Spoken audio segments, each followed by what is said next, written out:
may shock you. It might even horrify you. So if any of you feel that you do not care to subject your nerves to such a strain, now is your chance to, well, we've warned you.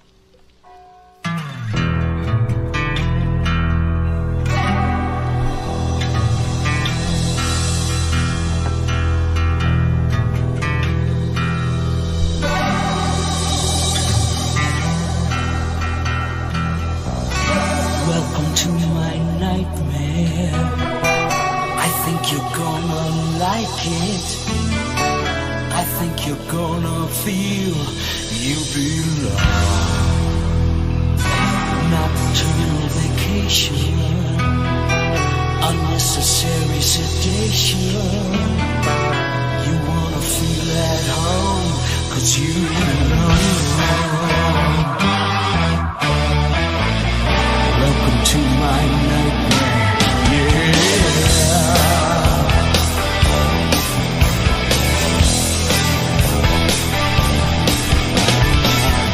Welcome to my breakdown. I hope I didn't scare you. That's just the way we are when we come down.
to my nightmare.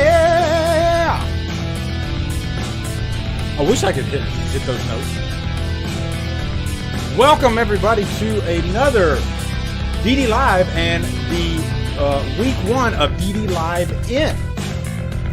This is the second annual DD Live In.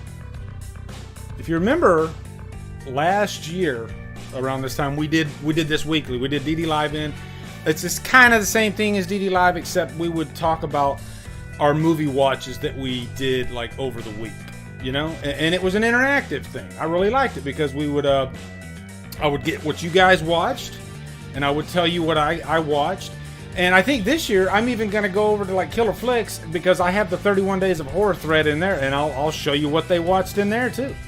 So all kinds of good stuff. Man, can you feel the excitement? Can you feel the excitement? I literally posted a link to the DD Live where the delay was announced for Halloween Kills. This was in July of last year. And here we are. We made it. We are there. It's insane. We're officially in October. Halloween Kills is a little over a week away. I mean, can you feel that, buddy? Huh? Oh my God, my inner Ace Ventura just came out. It's crazy. It's crazy. Jesus. I'm super excited. Super. You can probably tell. Let me say hellos. Jason from Sinister Cinema Reviews. What's up, brother? Aaron Click, Mega Cat, Tom Unger, Panda Watch, Travis Taliant. I can't keep up. Beth, Brett, Goodwill Hunting, Chris, Holly, Chester, all the usuals are here. Noah Haney. Man, this is going to be great. You guys are my nightmare. And I mean that in the best way, the most loving way possible. Luke Myers, Erica Bro. You know what I'm talking about. 103178 Productions. Jesus Christ. Destiny Faulkner, how you doing? Rob Green Arrow. Man, so many. Mike Chabante in the house. Oh my God, guys. Go over, check his channel out. He's the guy that has that Halloween Kills orchestral theme, and it gives me chills. It should be called Halloween Chills because it's insane sounding. But man, yeah. How was your week, guys? What are we drinking tonight? We know we always do this every week.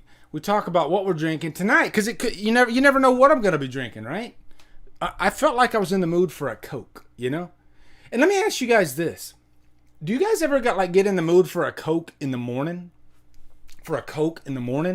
Because I don't know what it is, but it just gives me that those, I guess the endorphins are released or something like that as soon as I drink that first drink, man. It's insane. I love it in the morning. Also, quick shout out to Beth for that awesome intro. She does the best, I guess mashups, like horror mashups, and she always has the best music in there, and just super talented at those. I could never be as good at mashups as she is. It's insane. And that was a fun track. Worth every minute, right? Every minute. It was awesome. We got Cherry Pepsi. Man, I love Cherry Pepsi. Desi says I work at Sonic. I drink Dr. Pepper in the morning sometimes. Yeah, sometimes I'm in the mood. See, I'm more of a Mr. Pibb guy. Not to discriminate against Dr. Pepper, because I like Dr. Pepper, but... Hey, guys, what do you think about this shirt? Look at that. Halloween Kills. Look at this freaking shirt. Gee, let this shirt speak into the mic. Okay? Isn't that insane? Did you guys get your Fright Rag shirt? I got mine a few days ago. I freaked out. It was awesome. Yeah. Man, I tell you, the chat's rolling. What's up, DJ? DJ Jones. I always see him in there. He's awesome. Chester, how are you doing? Man, I'm still soaking it in. I can't believe we're here. I can't believe it's almost time. It's almost time. You know? RC Cola, man, I haven't. My dad used to have this joke. I meant the soda. I missed the opportunity to say I meant the soda. I always miss the opportunity, Panda Watch. I screw up every time. It's insane. Yeah.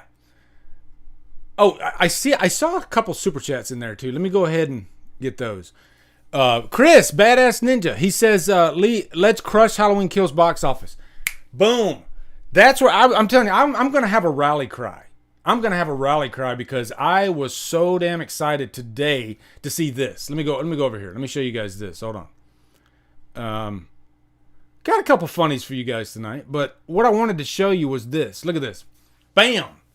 Venom 2 sets record 90 million in its debut. And everybody keeps saying, I don't think Halloween Kills is going to make that much. I think it's going to make less than 50 million. Guys, I'm telling you, I have a feeling that this is going to be huge. And you know what? I'll be the first to admit I'll eat the crow if I have to eat the crow. But I'm telling you, I feel like this is going to be freaking huge. I really do. Because I can feel the excitement in the air. Everybody's talking about it. I'm going crazy trying to avoid spoilers. People are making fun of me because I'm avoiding spoilers. Cats, dogs living together. It'll be anarchy. It's insane out there, you know? It's crazy. When you peek out your door, you might get hit in the face with a freaking cucumber. Who knows what's going to happen? It's crazy out there right now, okay? So just, plan accordingly. Because I'm going to tell, and I think that's what we'll start off with. We'll start off with the box office for Halloween Kills, okay? I think that's a good way to start. Chris says, Lee, I mentioned you in Killer Flicks to Nick Castle and James G. Courtney when we met him yesterday. Dude, that's awesome, man. That's awesome. And both those guys, they seem like the nicest guys ever. And I'm sure Chris will probably attest to this. They seem like such sweethearts. Like somebody sent me a Nick Castle cameo for my birthday. Not this last birthday, but the birthday before that. And you can tell he puts a lot. He appreciates every cameo that he gets. It just seems like such a cool dude. Horror Counselor Lee, did you watch the new Ghost music video titled Hunter's Night? I meant to watch it and I freaking forgot to watch it. And I'm scared to pull it up here because we might get a freaking copyright. I don't know. Thoughts on the Slumber Party Massacre remake? I did a story quite a few months ago about this. I even did I clipped it out. I did a DD Live clip for it. I heard there's a new trailer. You know what? Maybe we'll watch that trailer tonight. Maybe we'll go and watch that trailer. Because I'm curious. I haven't watched the trailer yet. I need to check it out. But I've heard good things. I heard bad things about the trailer for I Know What You Did Last Summer, the TV series. What did you guys think of that? Did you guys watch that trailer? And did you watch the trailer for Slumber Party Massacre? Are you excited? It could be good. It could have that Millennium slasher feel to it. And I think the Millennium slasher, it would be nice in a Slumber Party Massacre movie, right? All right, let's do it. Let's watch the trailer. Hold on. Let me pull it up. Let me pull it up. We'll watch it. All right, hold on.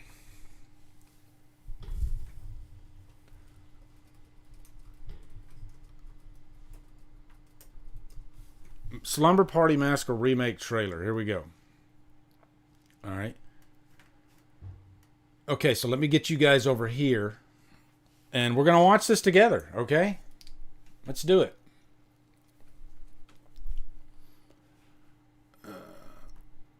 Okay, here we go. Why not, right? I feel so good today. Been lucky. Okay, here we go. Start the slumber party! Stay inside, stay quiet, and stay safe. Hello?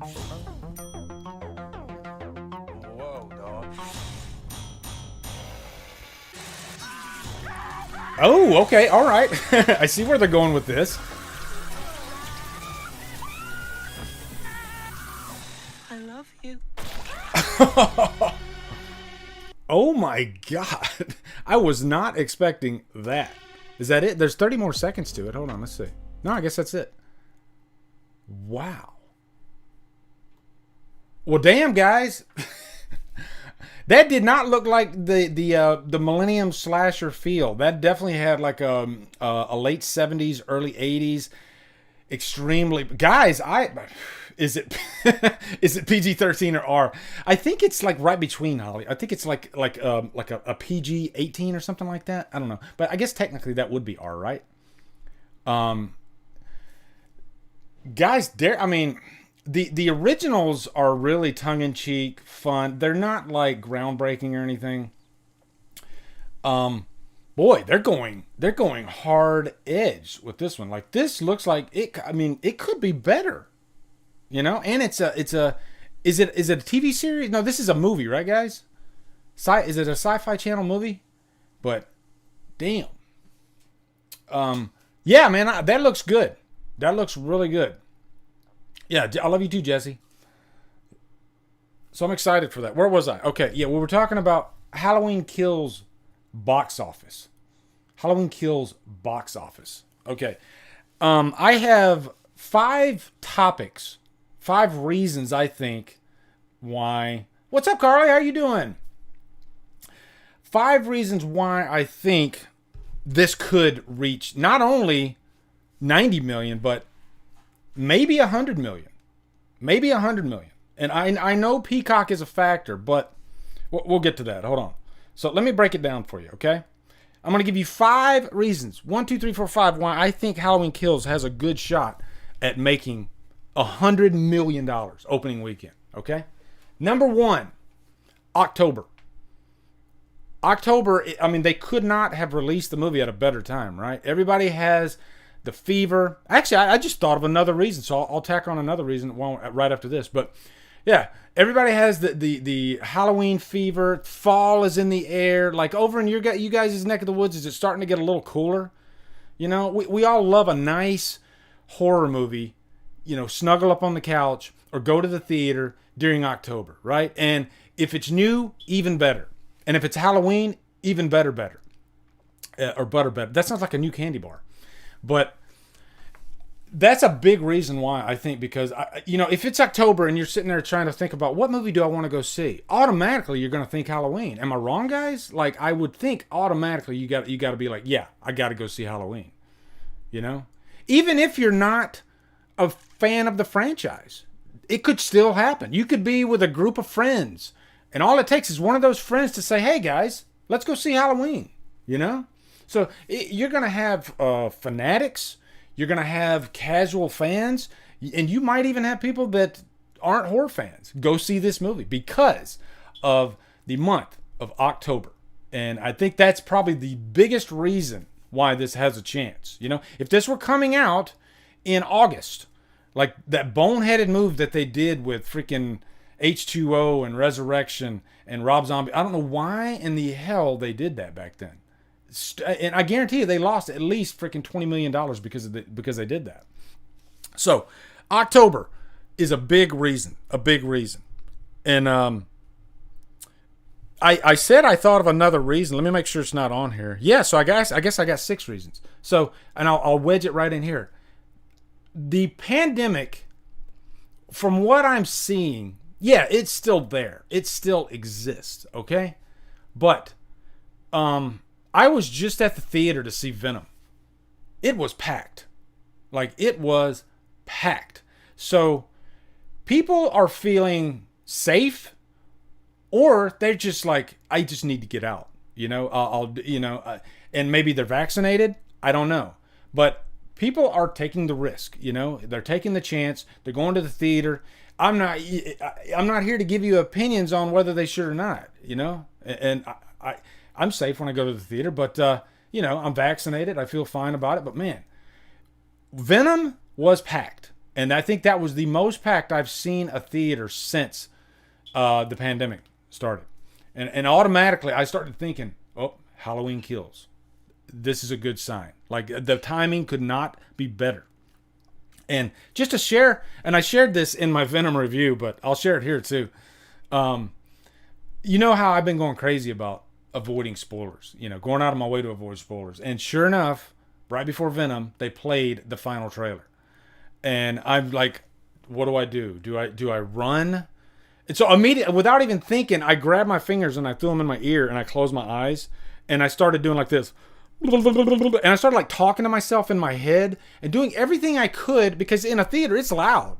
So I'm doing everything I can to avoid hearing what's on that screen. And of course, I did hear a couple little things here and there, but nothing crazy. you know, because I was going out of my way, and I'm sure everybody that was around me was like, what the hell is this guy doing? But I didn't care. You know, I take it that seriously. If I got to look like an idiot in front of people, wouldn't be the first time, right? So why not? I'll do it. And that's what I did. And when it was over, I was like, yes. Thank God I don't know anything, you know? So there's another reason for you why I think there's a chance, okay?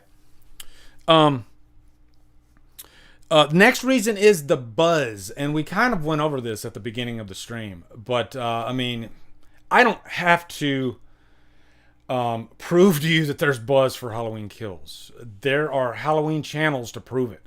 But we freaking cover this movie.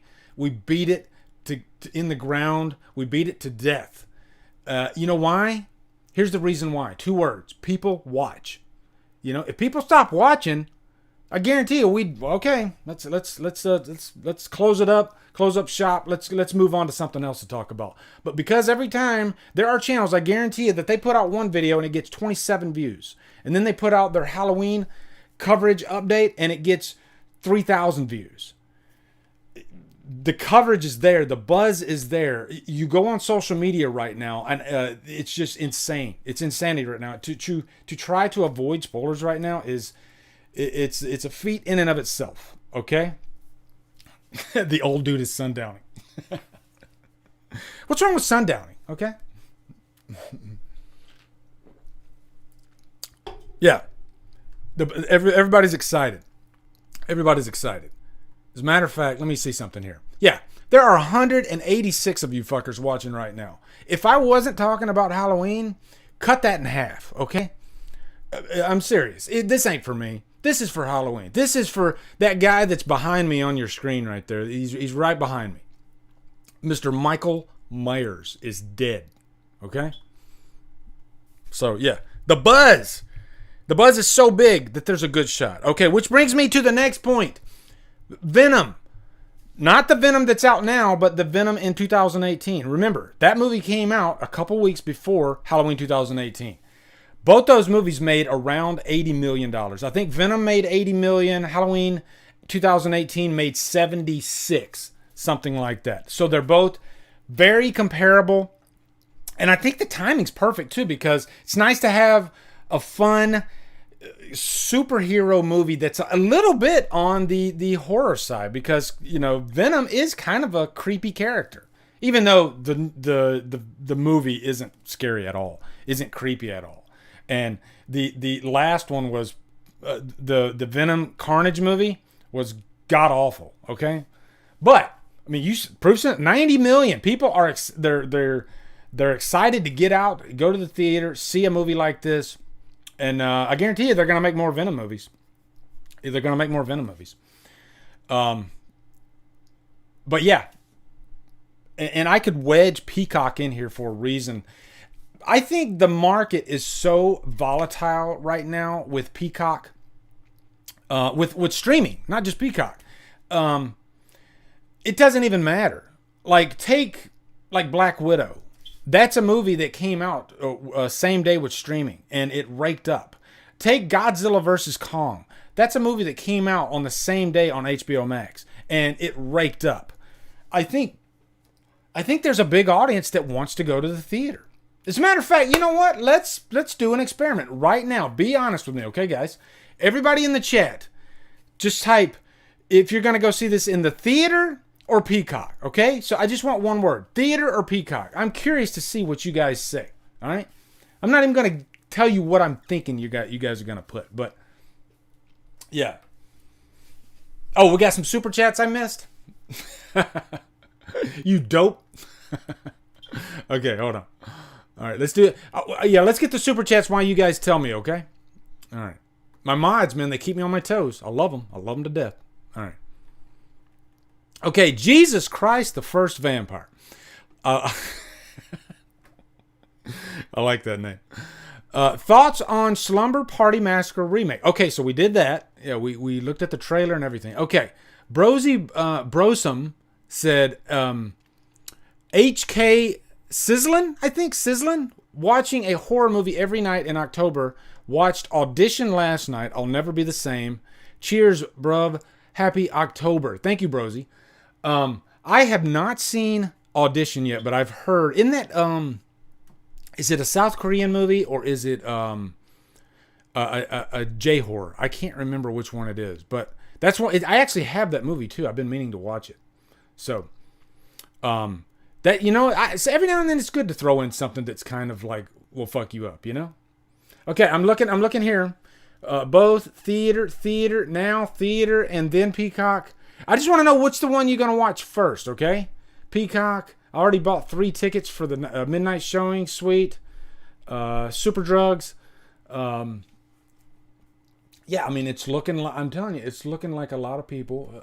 Jesse says, feel like Halloween movies should be viewed in silence unless you're screaming. I don't want a bunch of loud people ruining it for me. Well, thankfully, I actually have a press screening invite because I'm kind of a big deal, right, guys? I don't know if you knew that about me, but I'm kind of a big deal. Not really, but I got a press screening invite for the Tuesday of release. So not this Tuesday, but next Tuesday. And you know what? I think this was the main reason why I wanted to get press screening invites, okay? I've never told anybody this. I'm telling my audience this, okay? The big thing for me is I wanted to see Halloween Kills early. That's it. After that, it's all downhill from here. It's cream cheese. It's it. It doesn't matter. It doesn't matter. It's all a big fucking joke, okay?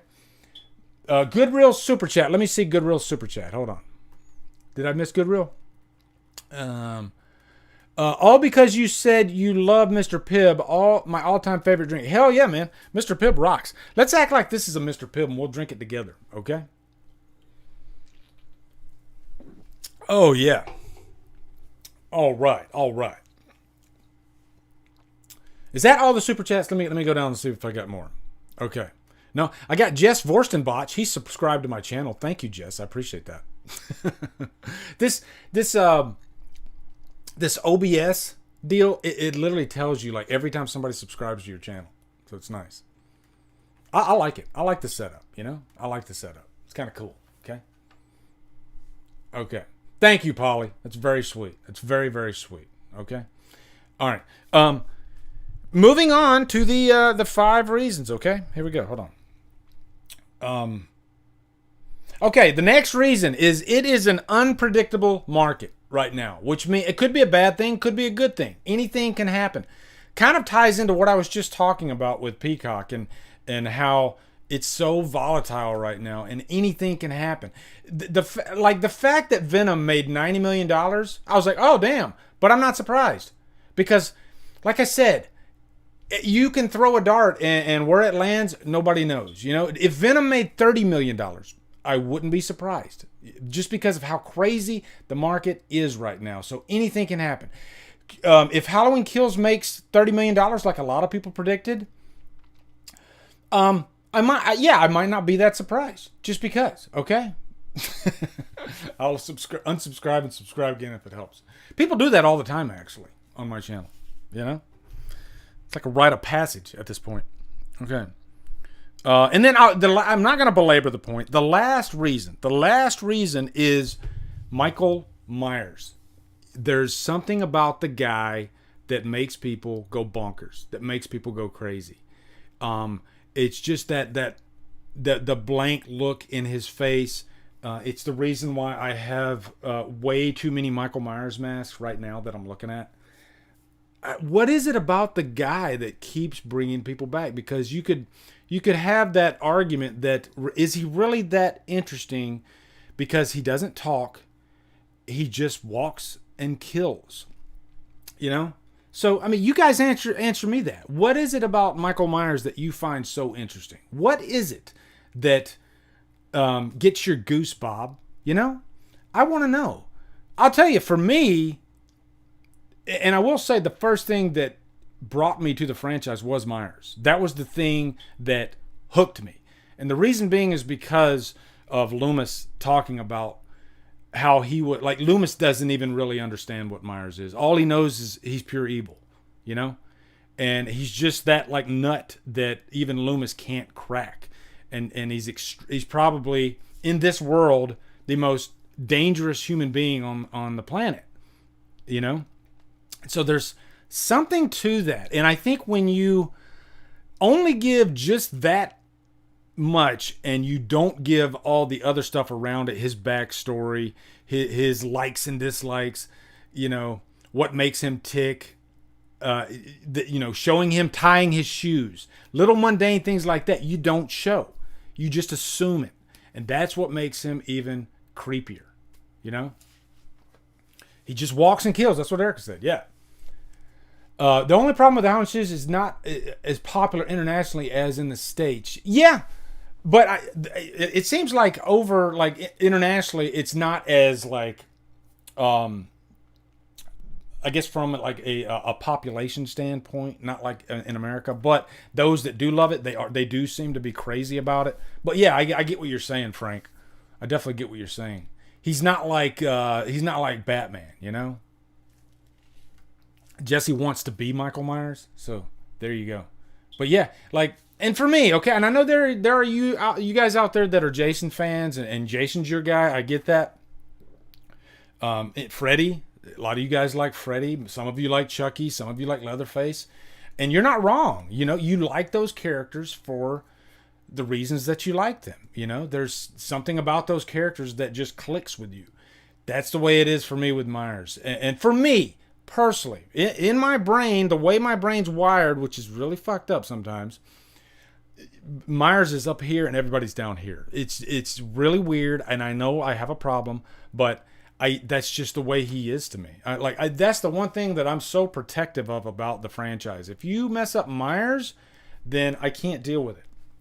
Xenomorphs are my second. Xenomorphs, I think, are extremely interesting as well, because what do we know about Xenomorphs? We don't really know too much about it. We know that they're not to be fucked with, just like any other animal.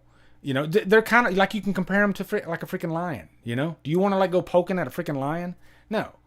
But the government, they always want to dip their freaking hand in the cookie jar because they're curious about these beautiful creatures. They don't understand them. But you stick your hand in that cookie jar, what's going to happen? It's going to bite it off. That's the same thing that happens with Myers. You don't can you imagine somebody? And thank you, Panda Watch, for bringing up Xenomorphs, because that brings me back. It kind of actually proves my point. The misunderstood, just like you said, that proves my point of why I love Myers so much. Because for me, less is more. If you don't give me much at all, but you give me that stinger, that one thing that just completely sends me over the edge and gives me nightmares. Because like I've said this before, Myers is the only horror villain that's ever given me nightmares. I can't control that. That's not a choice thing. That just happens, And there's some of you out there that you might say, Jason Voorhees is the only character that's ever given me nightmares. Yes, Jason Voorhees was scary as hell. But I remember one of my first scares was Friday the 13th Part 3. When he's literally squeezing that guy's head and his eyeball pops out at the screen. That fucked me up pretty bad. It did. But then when I saw Myers, to me, that was a different level. And I saw Myers really soaked him in. That didn't sound right.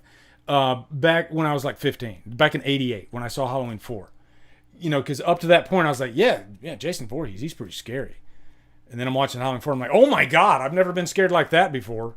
It was just another, it got in my body. Okay, that didn't sound right either, but it really messed me up big time. And I think the things that scare us, the things that we don't understand, those are the things that we kind of can become obsessed with, And it goes right back to what Panda Watch said, misunderstood. There's if you don't understand it, then you gravitate to it even more, So, yeah. I still get chill bumps when I talk about Myers. When Myers is done right, and he was done right with James Jude Courtney in Halloween 2018. Not a perfect movie, but still, James Jude Courtney fucking nailed that character. Can you imagine if you had a really bad Myers in Halloween 2018? It would have royally killed the movie for me. It would. So, are you guys excited for Halloween Kills? Can you tell I'm excited? I'm telling you. And this happened with Halloween 2018. Does this happen to you guys when you go to the theater and there's only a couple movies in your life that do this to you? you're sitting in the theater and like as the seconds start counting, you start shaking. Your hand is gripping onto the armrest, you know, and you just can't deal with it. Halloween is the only one that does that to me. I think when I saw like Star Wars, when Force Awakens came out, first time I'd ever watched it, I'm a Star Wars fanatic. I'm a Star Wars nut, okay? And this was the chance to see the original three, you know, Luke Skywalker, Princess Leia, Han Solo in a movie again.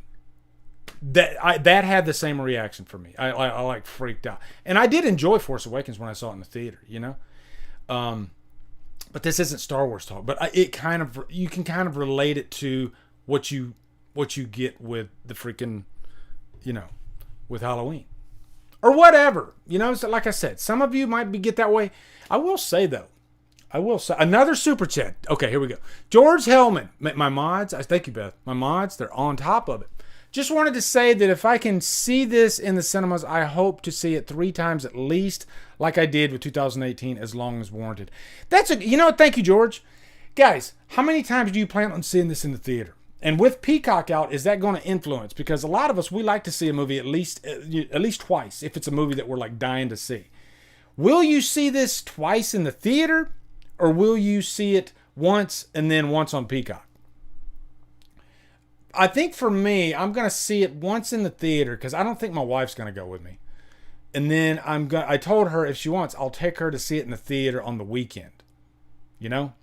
So I think that's what I'm going to do. And then I might even do like a live commentary on for the Peacock watch.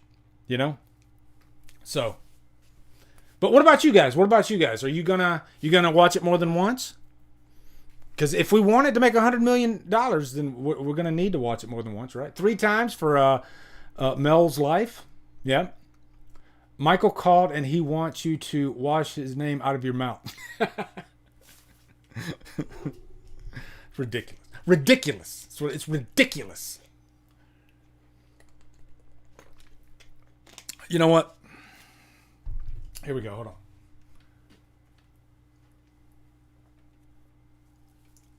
You apologize to him right now. Look at that cuteness, okay? But hey, did you notice that even on like the cutest Michael Myers doll, what do they give him? What do they give him? What do they give him that they don't give him in H2O? Right, guys? What do they give him? The blackest eyes, right? Even if it's little toddler Michael, he's got to have the blackest eyes, okay? That's thumbnail material right there. That's my next video right there. It's going to be that, okay? So mark it, guys. Exclusive for you guys. The blackest eyes, the devil's pacifier. Okay, that's the thing. Like, did Michael have the devil's pacifier when he was a baby? You know, like, was Michael evil like as a baby? You could go crazy thinking about this stuff. You really could. You really could. Yeah, a fro. No, he gets a fro in Resurrection. At least Resurrection gave him black eyes, but man, they screwed it up because when he walks through that door, his hair's just like poof, you know? Like, what the hell? He does. No, he doesn't. Yeah, I guess he does look like Justin Timberlake. Look at it.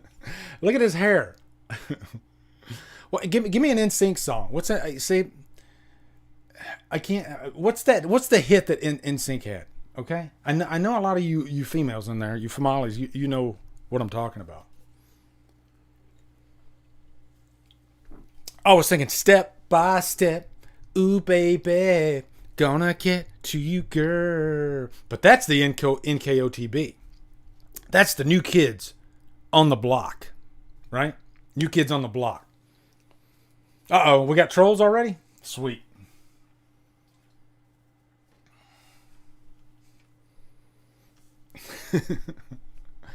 It's gonna be, yeah, that was one of them. That was one of them. See, I'm an NKOTB fan myself, okay? All right. Okay, so did we get all the reasons why? Yeah, okay. So, to stay on Halloween, and then we're going to go over to the Friday the 13th lawsuit news, okay? But this is something that one of my friends on Twitter, Troy Jr., he sent me this link. First time I'd ever seen this.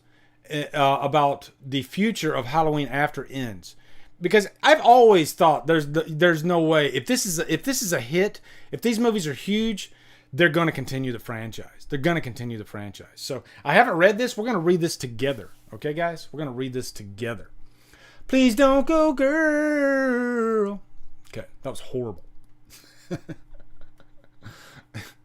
You didn't think that we were going to be talking boy bands in a DD Live, did you? But we did. Yeah, I'm a new kids guy. Okay? Carly, you didn't know about the lawsuit? They finally finished the lawsuit. You know, I haven't read about that either. So don't worry, Carly. We're gonna get to that. We're gonna read it. Okay, hold on. All right, so let's go. All right, let's go to news. Actually, let me get you guys set up over here first. Yeah, we did Slumber Party Massacre. We can close that. Here we go. Okay.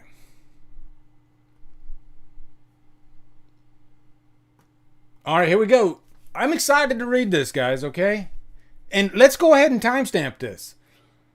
This will be the very first news coverage. Not saying my coverage. Somebody else might have covered this too, but I'm saying printed articles. This will be the very first of a Halloween movie outside of Ends, you know? So mark this date. This is big, okay? Jason Blum is open to making more Halloween movies after Ends. So when that day comes in 2026 or 7 or whatever, when a brand new Halloween movie comes out, we can trace it all the way back to this story. Kind of exciting, right? Okay. So here we go. Jason Blum is open to making more Halloween movies after Ends. I can't see you guys as I'm reading this, so I will go back and get any super chats if they pop up, okay? All right, so here we go. Let's read. Michael Myers could be sticking around under the Blumhouse umbrella for many years to come, starting with the Halloween reboot that was released in theaters in 2018. The Blumhouse has been collaborating with Universal Pictures on a new planned trilogy of movies. The second installment, Halloween Kills, will finally be released this month, both in theaters and streaming service Peacock. The third movie, Halloween Ends, is expected to conclude the saga of Laurie Strode versus Michael Myers. Thank God. Thank God. Everybody, thank freaking God. It's over. Okay, cool. As it stands now, there's no deal in place for Jason Blum and Blumhouse to move on past Halloween Ends with more movies set in the Halloween universe. That might change in the future, however, as Blum has made it clear in a new chat with comicbook.com that he'd be thrilled, that's a strong word, to keep making new Halloween movies after Halloween Ends comes and goes. We made an arrangement for 3 movies. This is a quote from Jason Blum. We made an arrangement for 3 movies. We had a 3-picture marriage with Michael Myers. I would love to extend it. If Malik Akkad would like us, I'd love to extend it. But we're very busy making sure the third movie is spectacular because that's our immediate job. And if it goes beyond that, I'd be thrilled. But there are currently no plans for us to be involved after this third movie. Okay, so there would have to be some kind of negotiations take place after the third movie, which I'm sure there will be if Ends is a big hit. That was my inner monologue coming outer. Okay, it seems more likely that not that Jamie Lee Curtis's Laurie Strode will see her story come to an end no later than Halloween Ends. Curtis herself has even suggested that this movie will be the end of her time in the series. One of the new movie's producers, Ryan Freeman, also told comicbook.com that any potential future installments will need to look past the Laurie Strode saga to explore some new territory in the Halloween franchise. I think there are other ways and other mediums in which to explore this franchise. I wouldn't necessarily say, there's always interest in exploring. Oh, here we go, guys. Listen up. This is what I was looking for. There's always interest in exploring Season of the Witch again. Is it, God, yeah, let me clap again. Hold on. Yes. Okay, let's move on. Is it something we'd race to do? I don't know. Our focus has been COVID delays, figuring out how to do Halloween Ends and shoot it. see protocols on that. All of these things coming out of that's been our focus, but I think it would be something where we explore other outside areas of the Halloween universe. I think after this many films too, we have to look at other places just to get a little more creative, right? Yes, there you go. It's interesting that Freeman notes Halloween 3 Season of the Witch as a title some fans want to see revisited. We probably shouldn't bet on that one, as Jason Blum has outright said he has no interest in rebooting that movie. It seems more likely that Michael Myers would be back in one way or another in another sequel after Halloween Ends. Whether that means rebooting the story from scratch or following new protagonists. After all, let's not forget how much disdain Halloween 3 caused at its time of release by going in under another direction. Well, the reason for that, we all know the reason for that, is because they called it Halloween 3. It confused everybody. Hell, I didn't know that was a non-Michael Myers movie until 45 minutes in. So it was the marketing of the movie that I think pissed people off, not the movie itself. For its day and date release, Halloween Kills will be released in theaters. Okay, so we got all that. Okay, let me go back here. Let me go back to you guys. Okay. All right. While I get these super chats, let me know what you guys think. I'm curious to see what you guys think. Do you want it? Halloween Ends is over. Okay. Where do we go from here? Do you want to explore other territories, say a la Halloween Anthology, cover, remake Season of the Witch, or now be honest with yourself too, okay? Don't say that you'd prefer that and then not go to the theater to see it, but you'd go in a heartbeat to see Myers, okay? Really search your feelings on this, Luke. All right, here we go. Or would you rather them reboot the franchise in a different way? That could be anything. You could jump off of the Thorn trilogy. Ooh, I like that. You could go, because there's so, I actually, you know what? That's perfect timing. Perfect. I put this picture in here for a reason. Okay, let's go over to this picture. All right, let me take you to this picture. All right, here we go. Look at this, guys. Okay, look at this.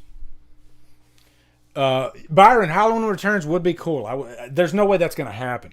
The Marcus Dunstan script, Patrick Melton, but I'd like to see that. That'd be cool. Not a perfect script, but potential. Definite potential. This is the current timeline. Okay, guys? Okay, so we got Halloween. If we go to the top, 2018 Kills and Ends. That's one timeline. Next timeline, we got Halloween, Halloween 2, 4, 5, and 6. Okay. Next timeline, Halloween, Halloween 2, H2O, Resurrection. Okay. So that's 3 timelines. The Rob Zombie movies. That's 4 timelines. And then you got the Halloween 3 standalone. Okay. So, I don't think there's any other franchise that has more timelines. And I think maybe this is a reason why the franchise is still so relevant. Like, think about it this way, guys. If they stayed the course in the same timeline for 11 movies straight, I almost think we would have been in direct-to-video land by number 6. Okay? So, I think the reason they go back, 1, Jamie Lee Curtis, 2, to keep the franchise fresh, And I think it's a good thing because at least this is a franchise that says, hey, we'll try anything, If there's dollar signs to be made, if there's enough behind it, then yeah. Actually, yeah, Panda Watch, that's a good point. Freaking Texas Chainsaw Massacre, there's really no timeline. It's completely jacked. Like, you can't even, at least this is decipherable, right? But Texas Chainsaw Massacre, it's not even decipherable. It's so all over the place. And I think that's another reason. Panda Watch brought up a good point there. That's another reason why I think Halloween is so successful, is because it is decipherable. I don't care if you have umpteen timelines. As long as people know what they're getting themselves into, as long as they set up in the story what came before, which they do a pretty good job of doing that in these movies, then people are fine with it, So I almost think it's more of a good thing than a bad thing, And that's why a 11th movie in a franchise can make $80 million on a weekend. That's crazy. Even when Halloween 2018 came out, people were freaking like, what? Are you serious? This wasn't supposed to happen. How did this movie make that much? And it's because it has so many different things going for it with Jamie Lee Curtis, with Universal Studios. So you got a big studio behind it. You got a great marketing production behind it. You have a budget that's $15 million. You know, for a horror movie, that's not bad. You can get a lot done with $15 million for a horror movie. You know, all those things. And then you got Michael Myers. Michael Myers never dies. It's just like freaking John Carpenter said. Evil never dies. Michael Myers never dies. You know, he will keep going as long as people go and see him. Yeah. So now let me go over to these super chats real quick. Okay. Carly says, you can stand under my brumbrella, Ella. I had to read that out loud too. Oh my God. Okay, hold on. There we go. Hold on. That's who sings that song? Is it what's her name? Rihanna. Yeah. Brella, Ella, Okay. Hey, you guys want to know what I'm sitting on? Hold on.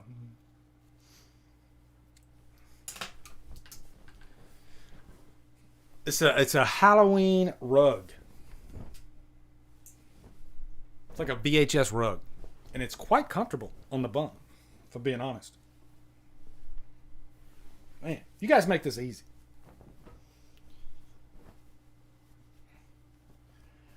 I didn't expect this much boy band talk, and I'm kind of upset by it, if I'm being honest. Okay? Kind of upset by it. All right, let's see. Hold on. Let's the Blumbrella, if you will, I forgot to type in my last super chat. Thank you, Carly. Okay. All right, cool. So, yeah, that's the crazy freaking timelines in this franchise. Okay. I never got to see what you guys, where you guys wanted the franchise to go. Do you want it to go... What's up, Ashley? Do you want it to go Michael Myers, or do you want it to go the Halloween 3 route? You know? What I'd like to see is a couple things, because I'm never going to give up on my boy Myers, okay? I'm not going to fool myself on that one. But what I think would be a good idea is after Ends, let our boy rest for a little bit, just a couple years, and maybe try that experiment again, and maybe do a TV series instead. And there was, like, years ago, they talked about a Halloween TV series, and I was completely against it. But the more I think about it now, if they did like this show, like called it Haddonfield, you know? So the Michael Myers is still exists in this world. We just don't see him in this anthology. So yeah, thank you, Brandon. Anthology, that's the word I was looking for. So what if we had an anthology TV series that explored Haddonfield and all these different things? And Halloween 3 could exist in that world. So they could have like an episode that's kind of devoted to Halloween 3. But then you could have all these different writers come in with their own world of Haddonfield pitch and just make like 10 episodes. And I think it'd be really cool. But you could do like an episode on Reverend Sayre, you know? Because everybody's always wondered, like, what was Sayre hunting? You know, you're hunting it, aren't you? Do an episode on Sayre. You know, there's a guy that Sayre is hunting. I want to see what that guy is. You know, thank Alan B. McElroy for that. That's awesome. I would love that. Scott Shotley says, Michael needs a break. Do a 3-picture deal outside of Michael and return to him. Yeah, that's kind of what I said. And you could even do like an anthology movie if you want. Or just do, you know, one movie or do like a trilogy. It'd be kind of cool. You basically want an adult Goosebumps. That's exactly what I'm trying to say. You know? But a more, I guess, well, you did say adult, so yeah, that makes sense. Westbrook, Daniel, what's up, brother? He says, hey, Lee, I saw your thumbnail. I don't want them to milk it. They decided to continue making these movies to do justice to them for John Carpenter and Deborah Hill. Well, they're going to keep making these movies, Daniel, because they make a lot of money. And I was just talking about that. Like when Halloween 2018 made $80 million, it kind of shocked everybody. Because, guys, I don't know if you know this, but the highest grossing Halloween movie opening weekend before Halloween 2018 was Rob Zombie's Halloween. And you know how much that movie made? $30 million. It made less than half. This wasn't supposed to happen. You know, it was pretty crazy. And as a matter of fact, Halloween was not the number one franchise money-wise. It was the number 2 franchise. Our boy Jason Voorhees held that title. If you factored the box office for all the movies, it was Friday the 13th's crown to keep. But then here comes Halloween, freaking swinging for the fences with 2018, and now everybody's talking about that. So it's a crazy world, but it's a good time for to be a horror fan right now. There's a makeup company selling Halloween 3 related products soon. That's cool. Hell yeah. Yeah, that's the thing too. Like, we're still seeing like all these different products from the franchise. Whereas you can still get a lot of that from Friday the 13th, but I guess you're kind of limited. Whereas I think in Halloween there's more to offer because of like Halloween 3. You know? Like this mask right here. Yeah. Like, if you get tired of Michael Myers, you can go and you can buy something like that, you know? It's really cool.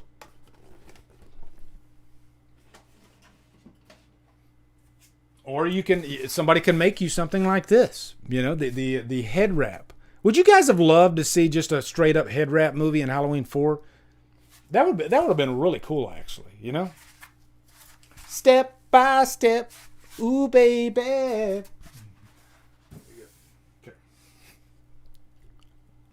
All right. A Season of the Witch prequel. It could happen, Byron. That could happen.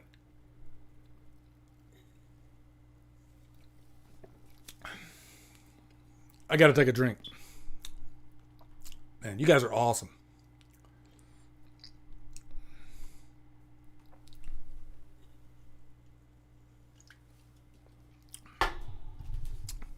All right, Friday the 13th.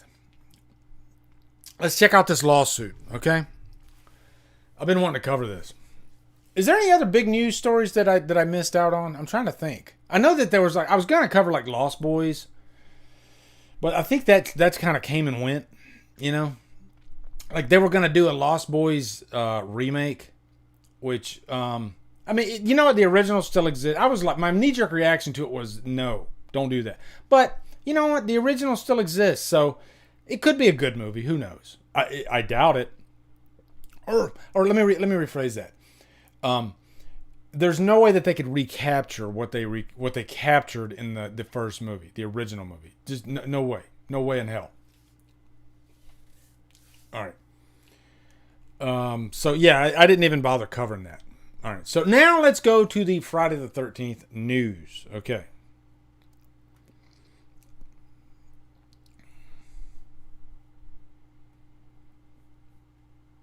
All right, here we go. News. Okay. And I've heard about this, but I haven't read through it yet. So, Friday the 13th screenwriter Victor Miller wins copyright termination appeal to reclaim domestic rights. This is big. This is pretty damn big, actually. So, what does this mean as far as like the movies go now? Let's read. We've been waiting 2 years now for an update on the next step in the Friday the 13th legal battle that has been raging on for several years now, and we finally have one today. But first, since it's been a minute, a brief little recap of the situation. Okay, cool.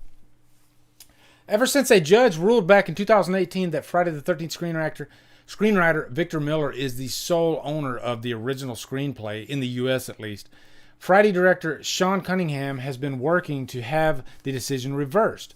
The argument continues to be that Miller wrote the screenplay as a work for hire and therefore should have been able to gain rights to the screenplay in the first place, while the trial judge had ruled that the rights go to Miller after all these years under the Copyright Act's termination right, which allows authors to regain rights to work they signed over to a company. Cunningham and Horror Inc. were hoping that Second Circuit Court of Appeals would end up reversing that decision. The Second Circuit was tasked with deciding if Miller will keep the rights to the Friday screenplay as decided in 2018, or if they'll revert back to Cunningham Horror Inc. mind you, there's still a whole lot to be worked through before Jason can return to the screen, no matter the decision. That was my question. It's crazy, guys. Like 2009 was the last. Thank God for fan films, right? Man, they're definitely holding us over. But this is one massive legal hurdle that needed to be resolved first. The Hollywood Reporter's Eric Gardner, who has been a constant source of information on this whole mess over the years, provides an update today informing us that Victor Miller has now won the copyright termination appeal. In other words, the Second Circuit Court of Appeals has affirmed the district court's previous order rejecting the argument and concluding that Miller was an independent contractor when he wrote the screenplay and is therefore entitled to authorship rights. Which, in my opinion, he should be. He wrote the story, right? Unless he literally sold the story.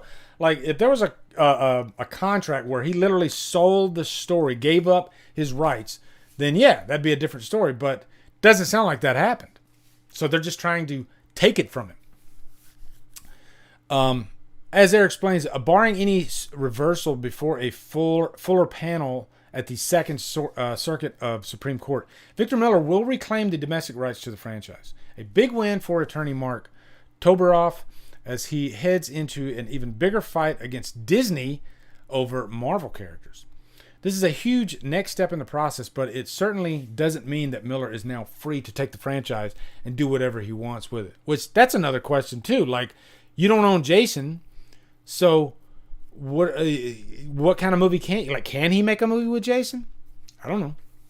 For now, until various deals are worked out behind the scenes, which will likely still take a long time. For starters, owning the original screenplay doesn't mean you own the character of adult Jason Voorhees as we know him.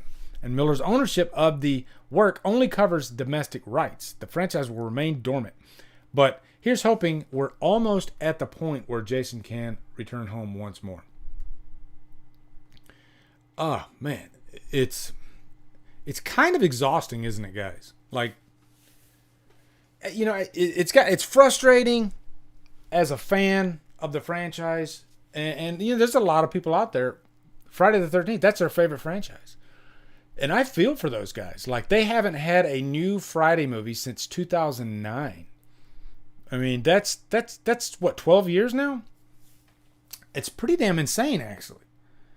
So, I don't know. I just feel horrible for you guys, and I'm a fan of the franchise too. I desperately want more Friday movies, but I guess this just goes to show the impact that these lawsuits can have on movies. You know, it can completely put a stop to it, and you won't see it again for years and years and years. It's kind of like the writer's strikes, which is a completely different situation, but you know, those are pretty scary too, because they can shut down production of all movies, and that could go on for quite a while until it's actually, it's like a deal is actually reached. So, you can't take these lawsuits for granted. It can definitely put a damper on the business. And one thing that people don't think about too is, like, if you are like, you just put out like let's take Halloween for instance. Like, let's assume that, like, Halloween 2018 just came out, and then they were about to put out Halloween Kills, and then you get into this big lawsuit. What that does is it puts a halt on your actors' contracts, and these are people that have to work. And if these lawsuits, like going back to Friday, 12 years. If that, in that time frame, can you imagine that? Like, Halloween 2018 came out, 12 years go by. Do you think you're not gonna have a continuation of that story, because you'd have these characters 12 years later? That's a risk. That's a ballsy move. It's a bold strategy, Cotton. It's not gonna work out. So, I guess the only decent thing about it is that it happened after the remake, which did pretty well, actually, but it definitely got mixed reviews. I have a good time with the remake. It's okay. I hate the characters, but Jason's awesome in it. So it doesn't break my heart. And I think that's what I just said there. That's what I'm talking about, the characters. If this had amazing characters in it, then I'd be heartbroken because I'd want to follow those characters up and see what happens in the next chapter. But because I hated these characters, it doesn't really matter. They could start anew again, you know? Bring back Derek Mears, I'm fine with that. That's awesome. Derek Mears was a great freaking Jason. But you give me shitty characters, then I guess I just don't care as much, you know? And that is one thing about like slasher movies too, is more times than not, especially like back in the 80s, characters were pretty damn expendable back then. You know, you moved from sequel to sequel to sequel. If a character lasted to the third movie in a run, they were damn lucky. Because most of the time, they're killed in the first frame of the next movie or at the end of the last movie or somewhere during, you know? So, I guess it's a good thing that the characters sucked in the remake. At least in my opinion, okay? And even if you love those characters, are you really heartbroken that we're not, like, covering them again? Because even if you like them, like, I liked Clay. Clay was a good character, but... you know, for the most part, it was just like, it was a one-off type thing, you know, whereas these characters, like in Halloween 2018, there's more to the story to be told. So, yeah. What's up, Some Neat? So, yeah, good stuff, good stuff.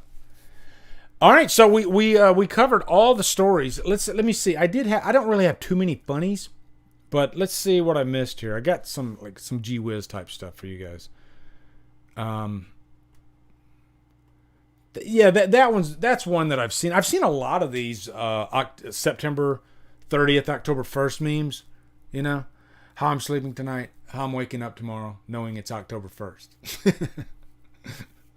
I saw some. I wish I would have saved a bunch of them because I saw some great ones actually. What's up, Trina? Who was your favorite final girl in the Friday the 13th movies? Definitely Jenny. Yeah, definitely Amy Steele. Like Amy Steele's probably in my top 5 altogether final girls. Yeah, she's great. She's great. Yeah, Chris, I agree. I like Clay, Jenna, Whitney, Chewie. Those are all good characters, you know. So I mean, but they had a few that I really just could not stand, especially freaking Trent. Yeah, man.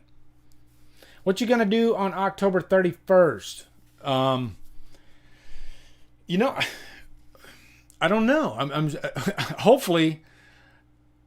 I haven't even thought about what I'm gonna. Hopefully, go trick or treating or something like that. You know, usually like on the 31st, I'll get in my Myers get up and I'll walk outside and I'll scare. Like I even have a video on here years back that I did where I went trick or treating. You know, I just stood out in my front yard and I had my little pumpkin of candy and I handed it out to kids, and it was a fun little video to put together. That's usually what I do, but it seems like for the last couple years we've just been like handing out candy, you know. Chucky trailer react, Lee, please, I beg you, Vinny. Okay, let's do it, Vinny. You win. Let's look at that. I haven't seen the new Chucky trailer yet, so we'll check it out. We'll check it out. Hold on. All right.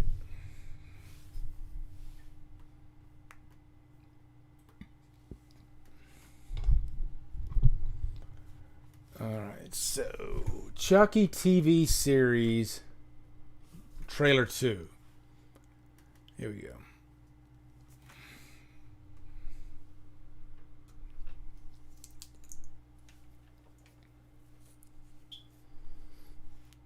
All right, let me get you guys over here.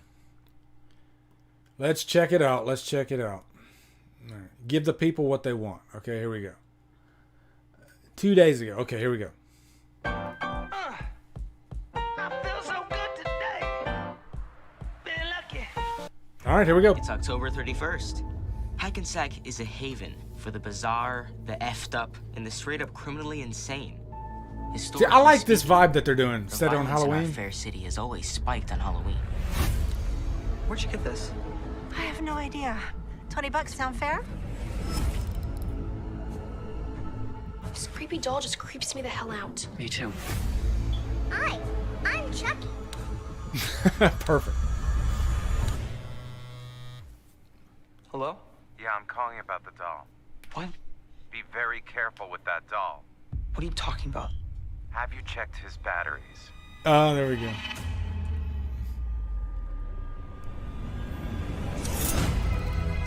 There's this urban legend about Charles Lee Ray.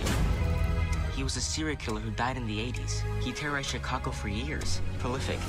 Oh. Before he died, he transferred his soul into a good guy doll. Hi, I'm Chucky. Wanna play?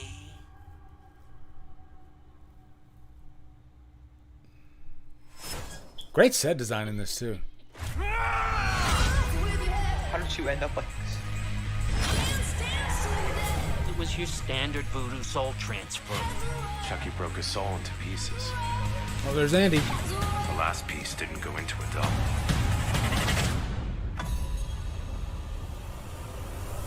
Hello, Chucky. Long time. No see. Today is my lucky day. Oh yeah, everybody's Ray back. was born Awesome. in Hackensack. He's back in his hometown on a mission. We have big plans for this place. It's kill or be killed. No one knows what's going on. Welcome home. Yeah. I'm too old for this shit. Oh, I'm definitely in. Like, it could be a lot worse, right, guys? Because the franchise did get a little weird. Even though I actually loved Cult, I did. I really like Cult. I know that's a weird thing to say, but I had a freaking blast with Cult. I think they could have pulled back a little bit in terms of the zaniness, but man, that's what you want in a Chucky movie. You want to have fun, and that's what this looks like. Like, I've always thought Chucky would be great as a TV series, actually, because you can tell a lot of different stories with that doll. Love that Don Mancini's behind it. I love that the continuity is there. You know, he still has Brad Dourif's daughter is in there still. You got Andy. Man, a lot of returning people there. It's awesome. Yeah, so I'm in, man. Vinny, thank you for asking me to react to that. Rocky versus Drago. This is what we're all here for. Oh my God, man! I don't even have words of how excited I am for Rocky versus Drago. Like, guys, this is first off, in the chat, what's your favorite Rocky movie? Okay, and it's a hard question to answer because of how different Rocky 4 is to Rocky 1, 2, and 3. 3 is where it starts bleeding into that a little bit, but Rocky 4 is just a completely different animal, you know? And I think I see what Stallone is going for here with this new vision, or this director's cut, should I say. Okay, Beth, we'll watch that trailer. Why not? But quick thoughts before we watch the trailer. And you'll see this by the trailer. What you guys need to know about this cut is it is 40 minutes longer than Rocky 4. Rocky 4 is an hour and a half. It is the shortest Rocky movie out of all the Rocky movies, including Creed. So what I'm thinking he's doing here with an extra 40 minutes is he's bringing it down to earth a little bit, you know, in terms of, because Rocky's like an action movie. Rocky 4, it's like an action movie. So I think he's trying to marry Rocky 4 up to like the tone of the other Rocky movies. So you'll always have that Rocky 4 theatrical cut, but if you're in the mood to go a little deeper, then you can do the director's cut. So let's watch the trailer. All right, let's watch the trailer.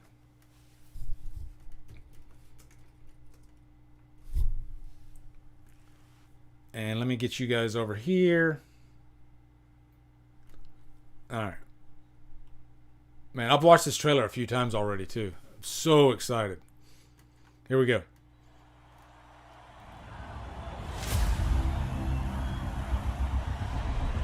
Russia will now throw its hat into the ring. I've seen this Drago fight. Drago is a super athlete. I know I can beat him.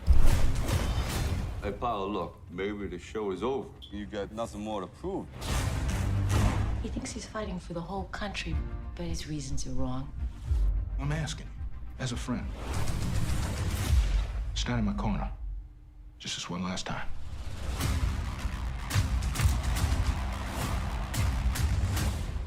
I did not come here to lose. Perhaps this simple defeat will be a perfect example of how pathetic your society has become. We go! I should stop this fight. And don't do this to me. A lot of different takes there. Somebody get a doctor in here! Soon, whole world will know my name. Drago. Drago. I let it happen. I gotta take everything he's got.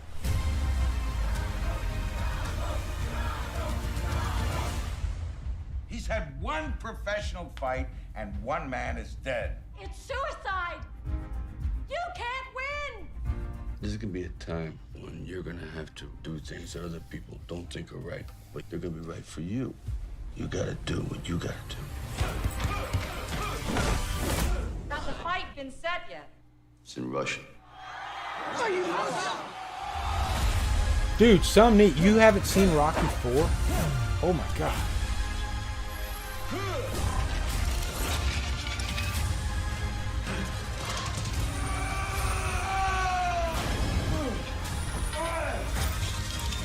All your strength, all your power, all your love, everything you've got.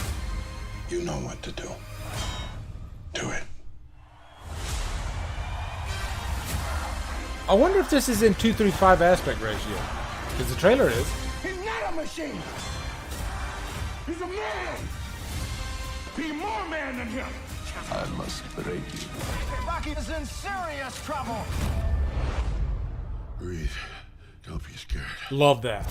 Get up, you son of a bitch. All those fighters. Because Mickey loves you. You beat him with heart. Get up. Get up. Get up.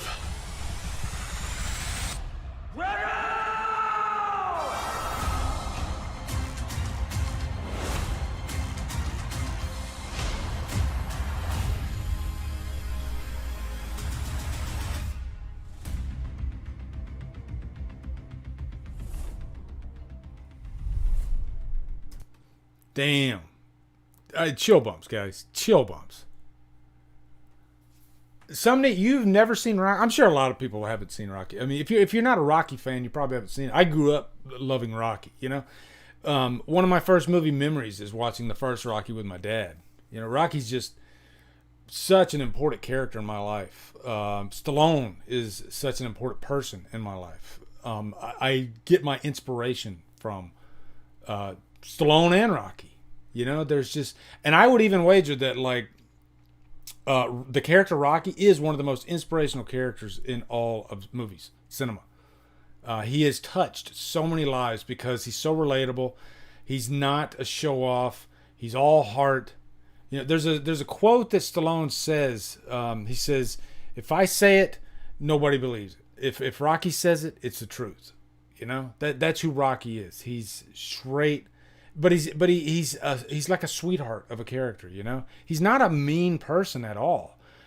He's I think that's why Rocky is such a unique character. Eric has only seen Rocky and Creed. Okay, so there you go, man. Rocky 4, that fight at the end of Rocky 4 is voted the greatest fight in cinematic history, and let me tell you, it is. You cannot touch that fight. And I'll say the fight that comes close to it is Rocky 2.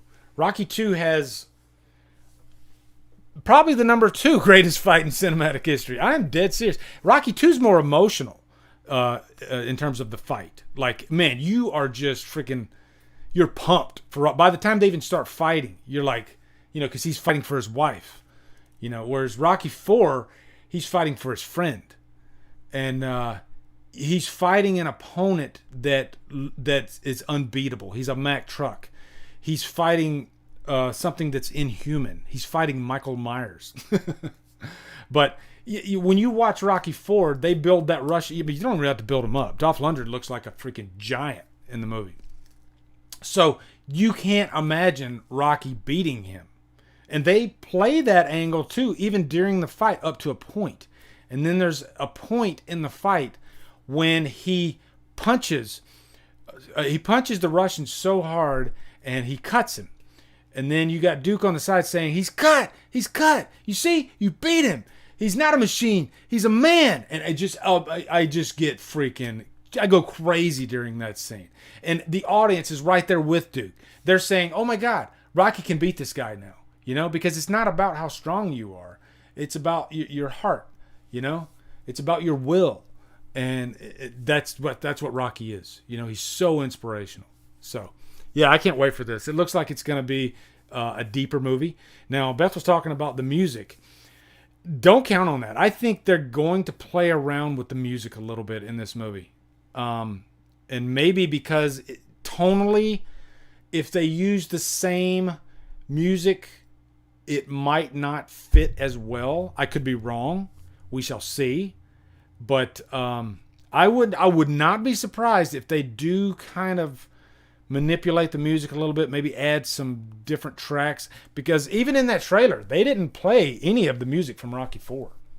You know, the Vince DiCola music. Yeah, it's about not getting knocked down and getting back up. That's it. You know, and we've all been there. We've all had those moments in life that just really kick us down. And we look to characters like Rocky to give us the strength to get back up without trying to sound too cheesy. But we need those characters in our lives, you know. I would wager that the character Rocky has probably saved a few people, you know, from doing, you know, the unthinkable. So, yeah. Man, I can't wait. I'm super pumped for that, though, for sure. Now, what movies... Switching gears here, because the purpose of DD Live In is to talk about what movies we watched for the last week. So, what I want you guys to do in the chat is I want you to type, give me like 3 movies that you watched this week, horror movies. And if you only watched one horror movie so far this week, put it in there. I'd be curious to see. And I'm going to go over to Killer Flicks because we have a thread in there. Let me see if I can pull it up. I created this. We do it every year. It's the 31 Days of Horror thread. And people just go in there every day and they put down what they've been watching. Yeah, here it is right here. Okay, so let me go over here. Yeah. All right, so...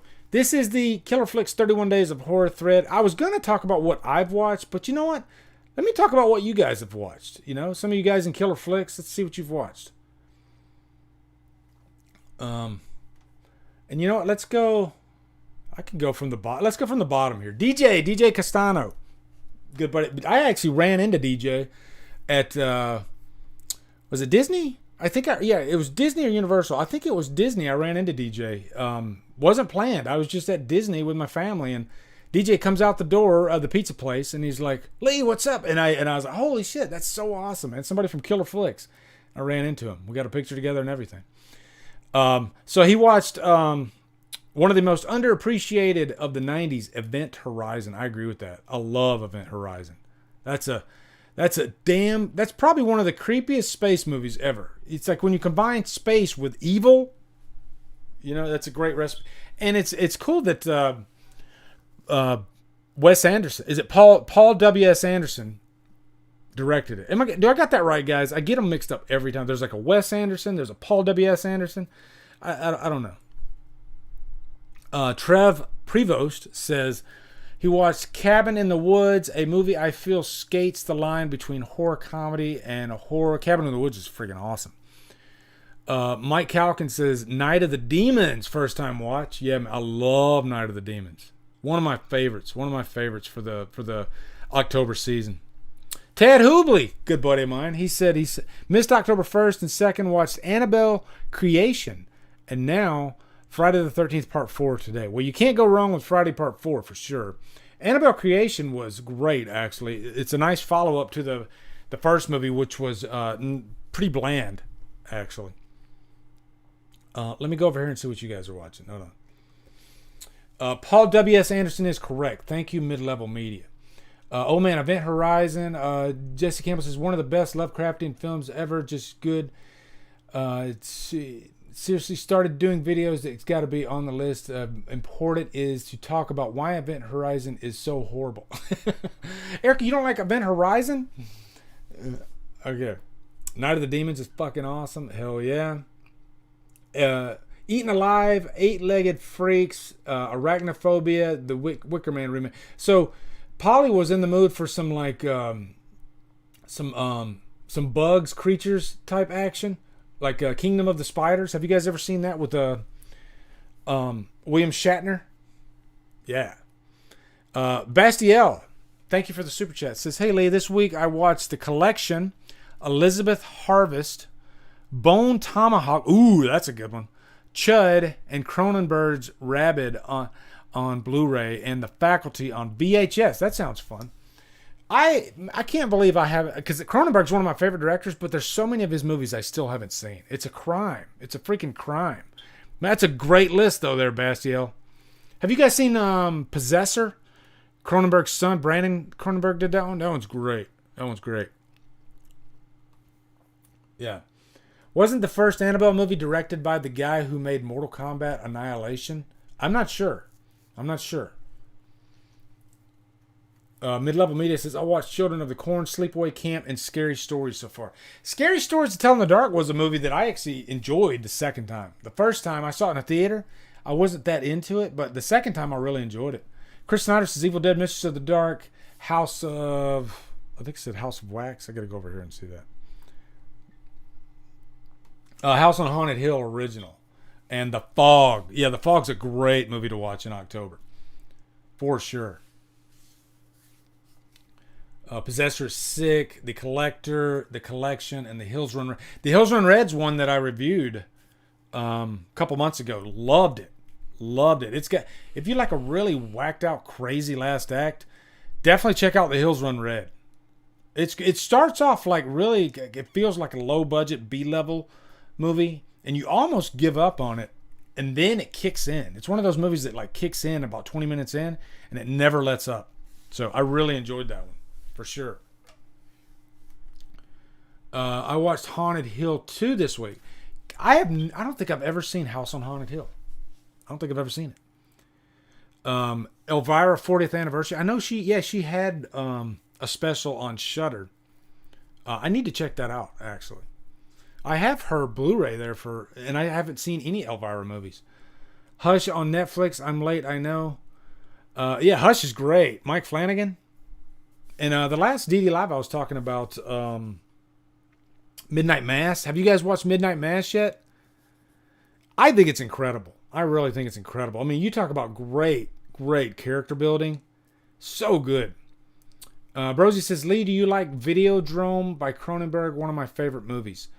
That's one I haven't seen. I've seen The Fly, and then I've seen some of his later movies, like what's the movie? A History of Violence and Eastern Promises. Which Eastern Promises, funny story. Let me go over here. Eastern Promises has. I remember I was asleep one night. It was late, and Eastern Promises was on. And there's a Viggo Mortensen's in it. And he's in the shower, buck naked. And he gets into a fight, like a big fist fight. And you know, if you've seen David Cronenberg's movies, you know how violent they can get. Now just think about this.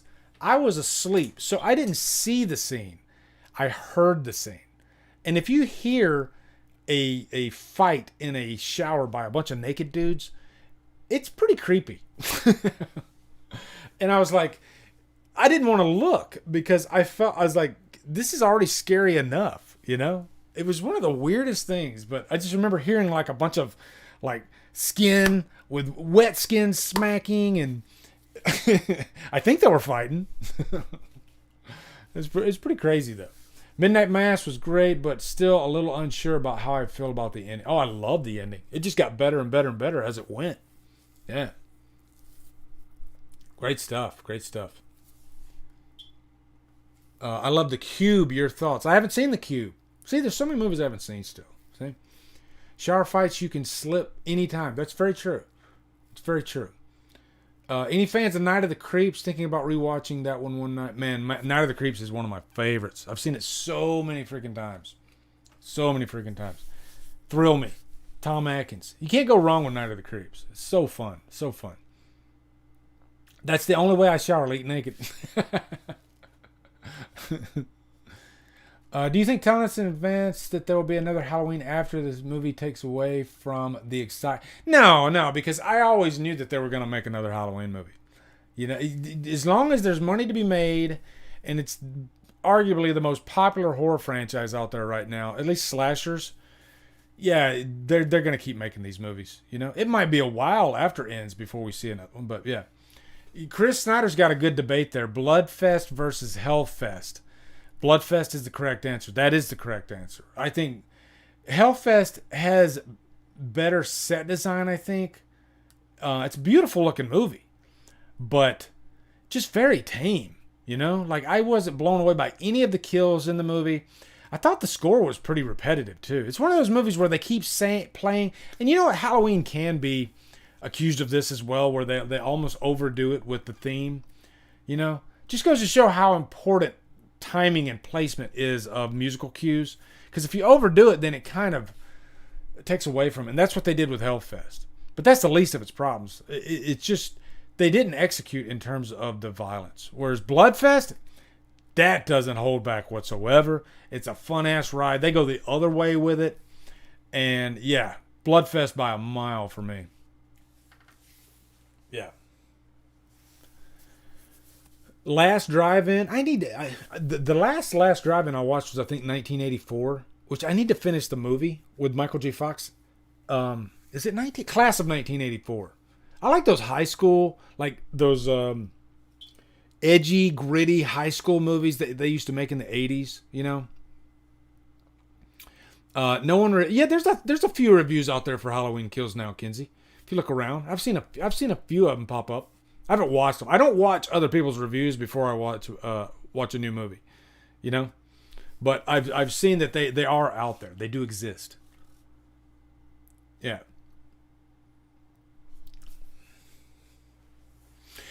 Well, guys, this was a fun-ass week 1. Hopefully, should be back next week for week 2. We'll see, because I'm in the middle. I'm in the middle. Don't tell anybody, but I'm planning a move right now, okay?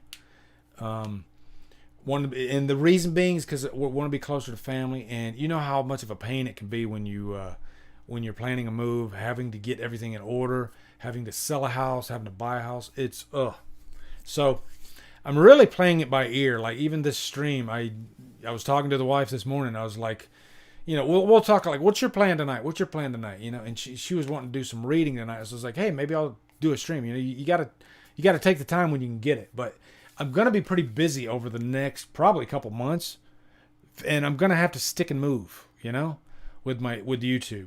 So I'll figure it out.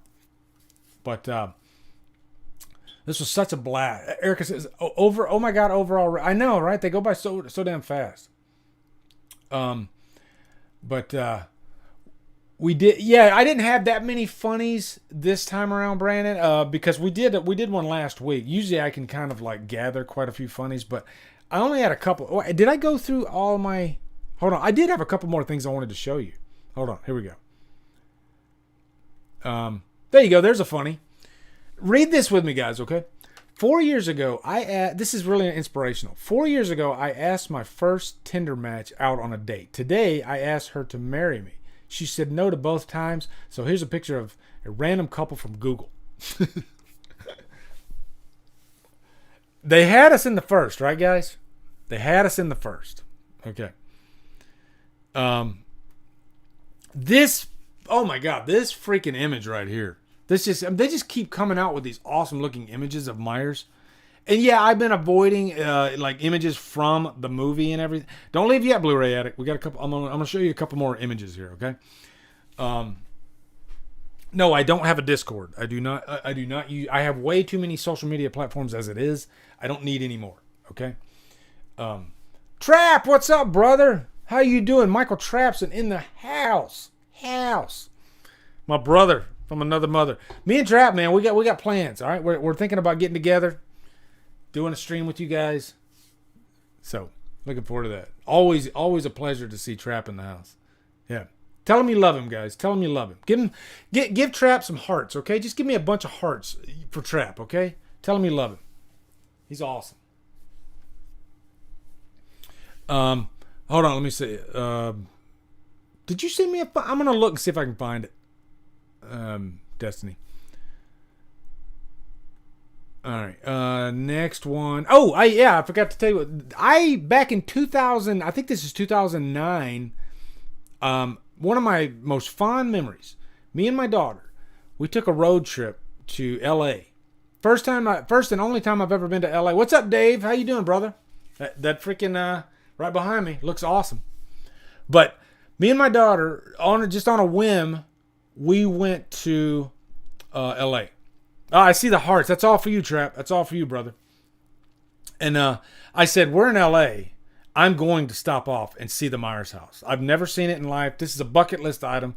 So this is something that I've always treasured, right? And so that's me in front of the Myers house back in 2009. Okay, I don't have a beard at the time either because I was in the military. But I got a couple pictures for you too. That's the front of the house, okay? That was not supposed to happen. All right, there was nobody around.